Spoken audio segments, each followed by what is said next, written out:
আপনিও এরকমভাবে ধোঁয়া ওড়ান, সবাই সেন্ট পাবে। তারপরে ভাত, রুটি, পরোটা, লুচি যাই দিয়ে দেবেন সব মন দিয়ে খাবে। তাহলে ফর্মুলা চালু করি।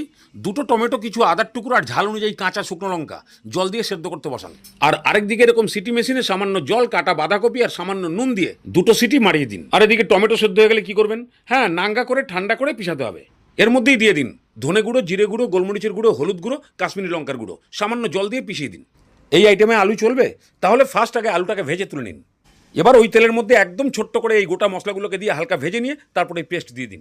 মশলার বাটি ধোয়া জল আর পরিমাণ মতো নুন দিয়ে খুব ভালো করে কষিয়ে মশলা থেকে তেল বার করে দিন। ঠিক যখন এরকমভাবে তেল ছেড়ে দেবে তখন সেই ভাজা আলু আর মোটা করে ম্যাশ করা পনির দিয়ে 7-8 মিনিট ভালো করে কষান। সামান্য একটু চিনিও দিয়ে দিন।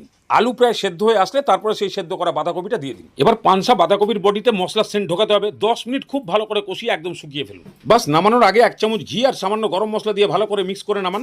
আর যেগুলো দিয়ে আগে খেতে বললাম সেগুলো দিয়ে খান, না হলে মুড়ি দিয়ে খান, হেভি লাগবে।